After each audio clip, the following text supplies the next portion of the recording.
नमस्ते आप सभी को। सनातन वीर चैनल में आप सबका स्वागत है। आप लोगों से आग्रह है इस चैनल को सब्सक्राइब करें, लाइक करें और शेयर करें। आज एक अनपेक्षित घटनाक्रम हो गया। नीतीश कुमार जी शायद मुख्यमंत्री पद छोड़ के राज्यसभा में जाने को तैयार हो गए हैं। और आज उन्होंने अपने एक्स पर जो ट्विटर हैंडल है उस पर उन्होंने पोस्ट भी अपना साझा किया है और उसमें स्पष्ट कर दिया है कि वो मैं बिहार की सेवा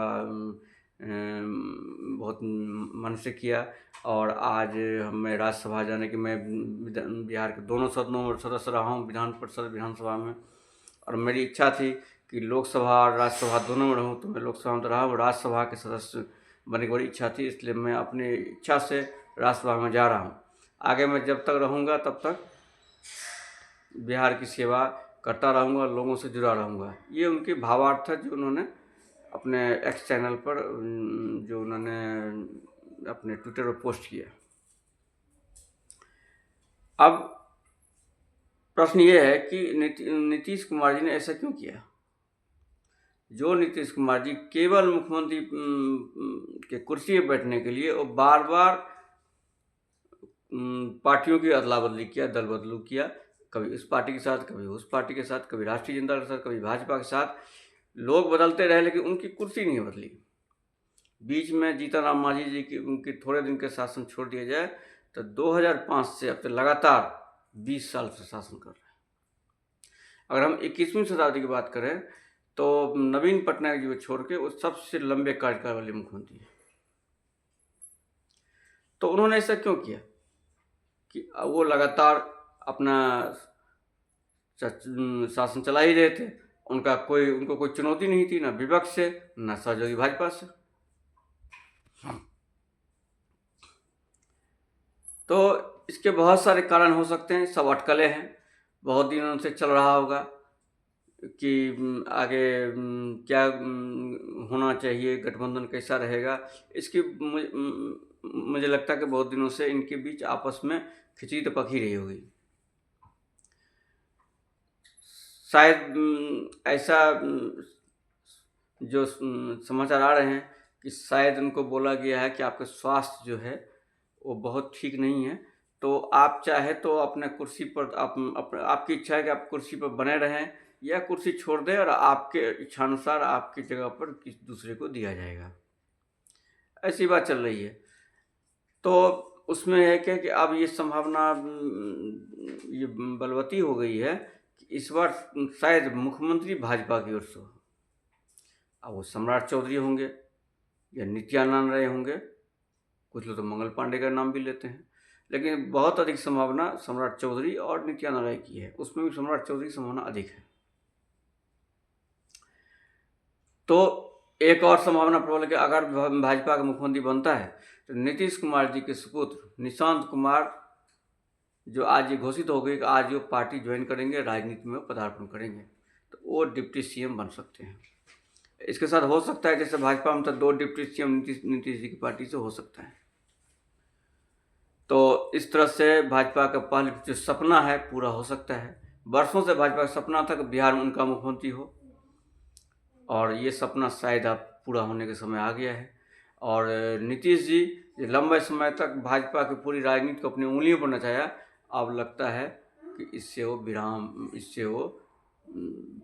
अब बाहर निकल रहे हैं और शायद राज्यसभा जाएंगे तो शायद केंद्र में कोई बढ़िया सा मंत्रालय इनको मिल जाए। बिहार में लंबे समय तक भाजपा और जनता दल यू का गठबंधन रहा है। यह गठबंधन 1994 में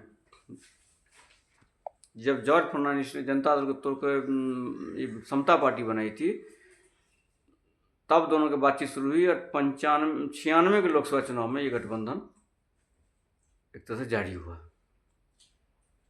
और तब से गठबंधन बना रहा है। और नीतीश कुमार की कम सदस्य होने के बावजूद भाजपा ने उनको अपना मुख्यमंत्री बनाया। नीतीश कुमार जी ने पूरा ध्यान रखा कि भाजपा के जो राजनीतिक नेतृत्व है उनको उभरने नहीं दिया उन्होंने, और पूरी तरह से बिहार के राजनीति में एक छत्र राज करते रहे।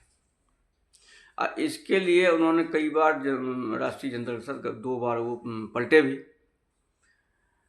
अब जो भाजपा जो है, जो अभी ब्राह्मणों और बनियों की पार्टी मानी जाती थी, वो अब पूरी तरह से ओबीसी की पार्टी में बदलने की तैयारी में थी। अगर सम्राट चौधरी मुख्यमंत्री बनते हैं तो भाजपा के दूसरा प्रयोग होगा। जब हिमंता बिस्वा शर्मा के बाद ये दूसरे मुख्यमंत्री होंगे जो भाजपा के कोर भाजपाई नहीं होंगे। सम्राट चौधरी के पिता शकुनी चौधरी राष्ट्रीय जनता दल के बड़े कद्दावर नेता हुआ करते थे। लालू जी के पुराने साथियों में से एक थे। तो एक पुराने खांटी समाजवादी नेता के जो सुपुत्र और भाजपा से मुख्यमंत्री बनेंगे तो इससे समाजवादी खेमे को तगड़ा झटका भी लग सकता है। लेकिन ये तो अभी अटकलें हैं, कौन मुख्यमंत्री बनेगा ये है। इन मुख्यमंत्री बनने से एक तो भाजपा का बल बढ़ जाएगा, बिहार के जैसे राज्य में उनका अपना मुख्यमंत्री बन जाएगा। दूसरा झटका अगले चुनाव होने वाला है अगले महीने पश्चिम बंगाल में, ममता बनर्जी को बहुत बड़ा झटका लग सकता है, क्योंकि बंगाल की जनता को ये जाना चाहिए कि अब बिहार में हमारी सरकार बन गई है, हमारे असम में सरकार तो है ही, तो अब हमारी बारी बंगाल में है। तो ये संदेश बहुत ही गहरा जाएगा। एक संदेश उनके पास भी जाएगा जो संविधान कोरा संविधान लहरा कर बताते थे कितने ओबीसी हो, कितने SC ST हैं, उसके संदेश बहुत बड़ा जाएगा। 6 सीट पाए हैं विधानसभा में, और भाजपा के बिहार जैसे राज्य मुख्यमंत्री बनेंगे तो उनको बहुत बड़ा झटका लगेगा। अब एक हम छोटी चर्चा करेंगे बिहार में जो नीतीश जी के सफर में। बिहार पहले से ही पिछड़ा हुआ राज्य रहा है। 1857 की क्रांति में जब बिहार से बहुत बड़ा प्रबल विद्रोह हुआ था तो अंग्रेजों ने उसको कुचला भी, और साथ ही बिहार को पूरी तरह से मर्दन करने के लिए उन्होंने इसको हमेशा बहुत ही पिछड़ा रखा है इसको। और उसी रास्ते पर जब कांग्रेस 47 में जब कांग्रेस का सत्ता आई तो उन्होंने अंग्रेज की उसी नीति के ऊपर बनाए रखा।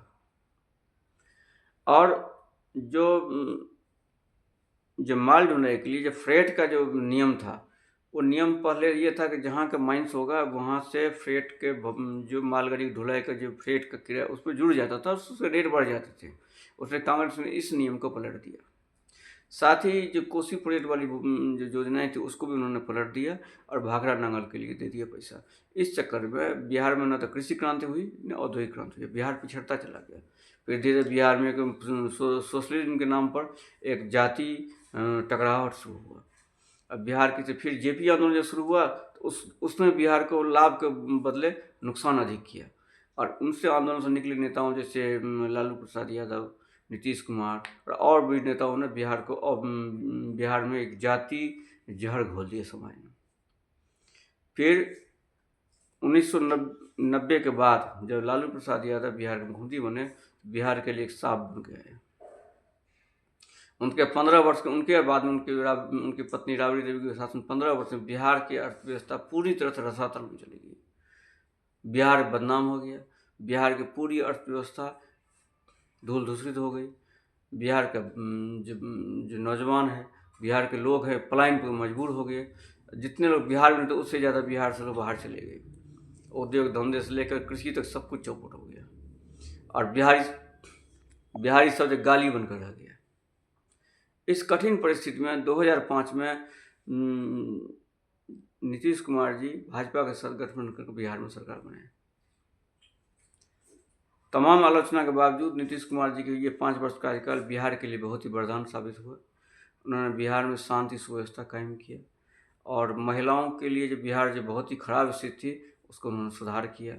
उन्होंने लड़कियों में साइकिल भी बंटवाया छोटी बच्चियों के लिए, और इस तरह से बिहार में धीरे धीरे बिहार की स्थिति में सुधार आया। नीतीश कुमार ने कानून व्यवस्था में, नीतीश कुमार ने आर्थिक विकास में भी थोड़ा उतनी सफलता को नहीं मिली, लेकिन उन्होंने देश में जो गाँव में सड़कों बनाना हो, बिजली व्यवस्था में काफ़ी सुधार हुआ। हालांकि बिहार में वो सुधार नहीं हुआ जो दूसरे समृद्ध राज्यों में हुआ, लेकिन बिहार की स्थिति बहुत ही खराब थी। उस परिस्थिति में देखा जाए नीतीश कुमार जी एक तरह से बिहार में जो बुरी स्थिति में उन्होंने बहुत उभारा इसको, और उसको उन्होंने बहुत मेहनत भी किया।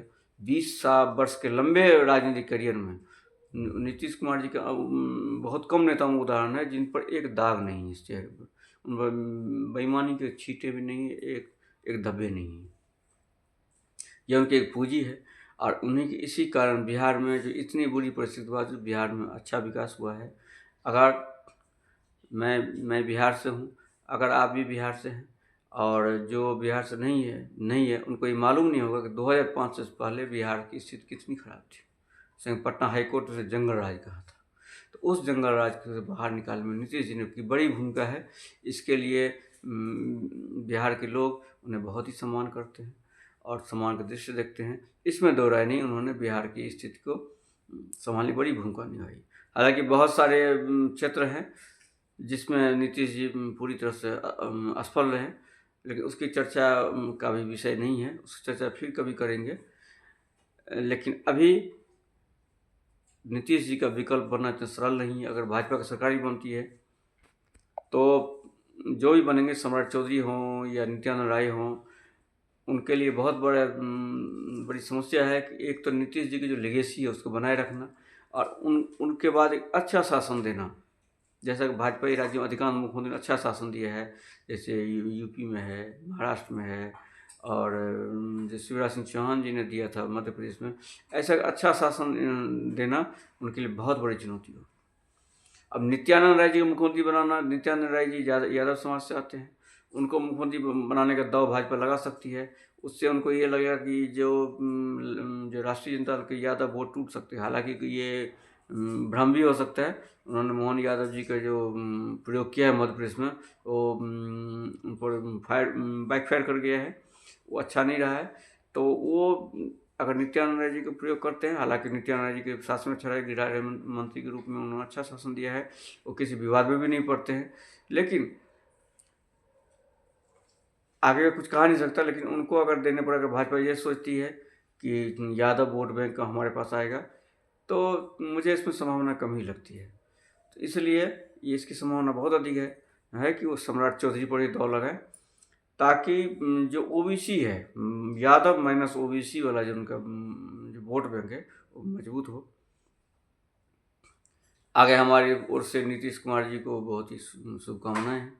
आगे उनका स्वास्थ्य भी ठीक हो और उनको जो भी मंत्रालय अगर मिले उन पर उनको सुचारू रूप से काम करें और वो देश सेवा करते रहे, जैसे करते रहे। भगवान में लंबी आयु दे, दीर्घायु हो। तो आप लोगों से आग्रह है, एक बार फिर आग्रह है कि हमारा अगर कंटेंट आपको पसंद आ रहा है तो इस चैनल को सब्सक्राइब करें, लाइक करें, शेयर करें। नमस्ते।